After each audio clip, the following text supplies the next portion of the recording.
양보다 질이다, 질보다 양이다. 어디가 먼저일까요?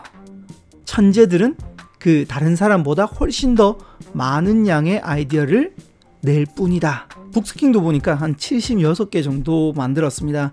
이렇게 정말 양을 늘리다 보니 강의 실력이 올라가고 북스킹 실력도 조금씩 올라간 것 같습니다.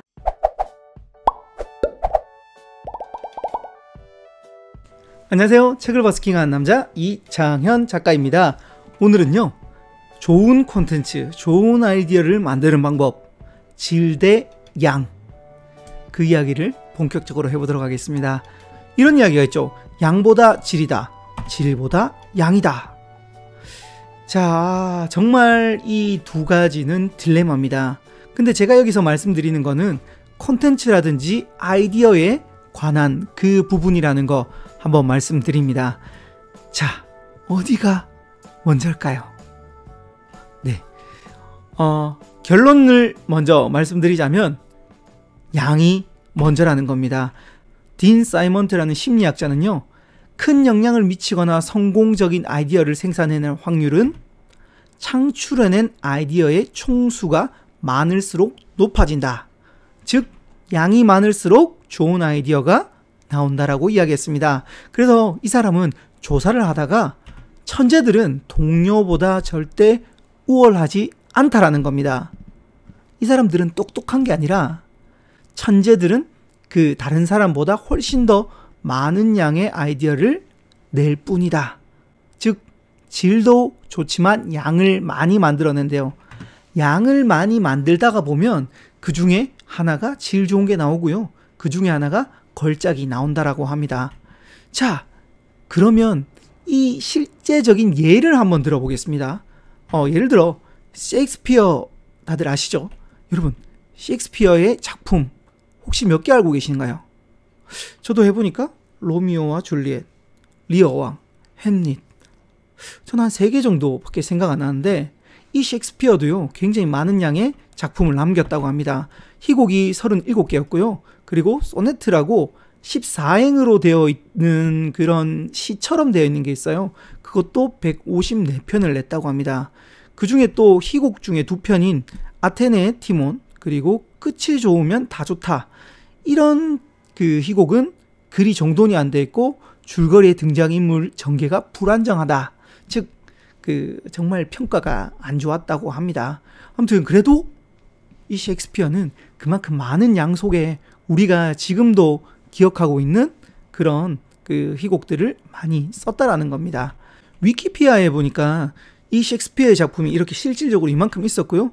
저도 그 중에 아는 거, 로미오와 줄리엣, 그리고 쭉 맥베스, 이건 이름은 들어봤어요.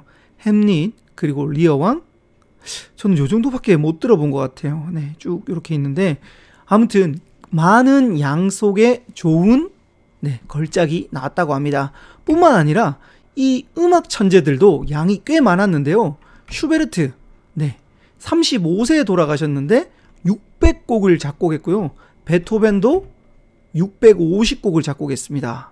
그리고 음악의 아버지인 바흐도 1000곡 이상을 작곡했다고 합니다. 이런 천재들도 그냥 좋은 작품이 나온 게 아니라 정말 많은 양이 있었다라는 겁니다. 자, 또 뿐만 아니라 그 피카소도 다들 아시죠? 제가 예전에 대구에 그 피카소전에 한번 놀러 갔어요. 저 피카소 그림 중에 이렇게 이상하게 생긴 뭐 황소라든지 뭐 우리가 흔히 아는 그런 그림들만 있는 줄 알았는데, 와, 거기 갔는데요, 피카소가 그 엄청난 작품의 양을 남겼더라고요. 심지어 뭐 드로잉이라 그러죠? 스케치했는 그런 것도 있었고요. 그리고 조각, 그리고 뭐 찰흙 같은 거, 뭐 이런 것도 있었고 굉장히 많았는데, 이 책에서도 마찬가지로 이렇게 이야기하고 있었습니다. 피카소도 이런 천재인데 유화가 1800점, 조각이 1200점, 도자기가 2800점, 드로잉은 12000점, 파나 양탄자, 맞아요, 양탄자도 있었어요. 정말 다양한 작품 활동을 했고, 그 중에 우리가 아는 것은 한 10점 정도만 기억을 하고 있대요. 피카소도 양으로 질을 커버했다라는 겁니다. 저도 오리지널스라는 이 책을 보고 알았는데요, 아인슈타인도 마찬가지였습니다. 아인슈타인도 그 물리학의 변형을 일으킨 그런 게 있었는데, 일반 상대성 이론하고 특수 상대성 이론, 이 두 가지는 엄청난 그 반향을 일으켰는데, 그가 펴낸 논문이 얼마였냐면 248편. 네, 나머지는 큰 영향을 미치지 못했다고 합니다. 즉, 이 아인슈타인도 양이 있었기 때문에 정말 좋았던 그런 그 논문을 발표할 수 있었던 것 같습니다. 컨텐츠 제목을 잘 짓는 업워드라는 그 회사가 있어요. 이 회사에서는 어떻게 제목을 잘 짓냐면 바로 25개 정도의 제목을 뽑아본답니다. 그리고 그 중에 제일 좋은 거를 선택을 한다고 하죠. 저도 마찬가지입니다. 이렇게 제목을 정하는데요, 그냥 하는 게 아니라 저는 제목을 한 10개 정도 했는데 앞으로 한 15개 더 더해서 25개를 한번 해봐야 될 것 같습니다. 여러분들도 만약 제목을 짓는다면 양, 즉 한 25개 정도 한번 적어보시면 정말 좋은 제목이 나온다고 합니다. 개구리 왕자라는 동화 한번 좀 보셨을 겁니다. 그 공주가 개구리 왕자에게 입맞춤을 해야만 이 개구리가 왕자가 되는데요. 이 개구리 왕자를 찾는 방법은 하나밖에 없대요. 수많은 개구리에게 입맞춤을 해볼 수밖에 없다라는 겁니다. 많은 사람들이 양과 질, 상충관계라고 생각하는 겁니다. 예를 들면 이런 거죠. 양이 올라가면 질이 떨어진다라고 생각하는데 이게 아닙니다. 양이 올라가면요, 질도 같이 조금씩 올라가요. 왜 그럴까요? 자, 봐봐요. 제 유튜브 북스킹만 놓고 봅시다. 제가 맨 처음에 북스킹 찍을 때, 네, 양은 지금이랑 비슷했어요. 근데 질은 어때요? 조금 더 올라갔죠. 왜냐? 양을 늘리다 보면 어떻게 하면 잘할 수 있는지, 어떻게 하면 이 스킬들이 붙어요. 그렇기 때문에 양이 올라간다고 해서 질이 떨어지는 게 아니라 질도 함께 올라간다라는 겁니다. 그 와중에 정말 좋은 콘텐츠나 좋은 작품이 생긴다라는 겁니다. 저도 2008년도에 무료 강의를 통해서 강의라는 양을 조금씩 늘리기 시작했습니다. 그렇게 늘리다 보니까 제가 몇 개의 강의안을 만들었냐면 이렇게 약 58개 정도의 강의안을 만들었습니다.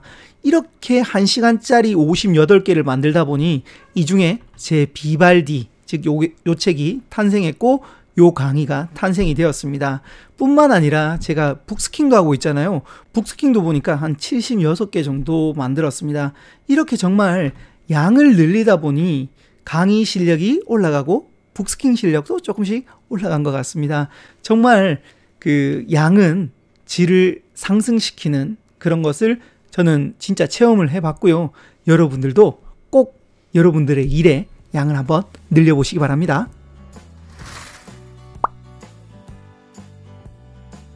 이 영상을 보신 여러분들이 해야 될 일이 있습니다. 네, 바로 자신의 일에서 질보다 양을 한번 올려보십시오. 그렇게 되다 보면 좋은 아이디어가 나오고 좋은 콘텐츠가 나오고 좋은 제목이 나올 수 있다라는 겁니다. 여러분들의 그 양을 한번 늘려보시면 좋을 것 같습니다. 저도 양 늘려보겠습니다. 지금까지 오리지널스를 북스킹 해봤습니다. 이 영상이 76번째 북스킹인데요. 정말 양을 늘려보니까 질도 조금씩 올라간 것 같습니다. 앞으로도 많은 양과 좋은 질로 북스킹 해보도록 하겠습니다. 응원 많이 해주세요.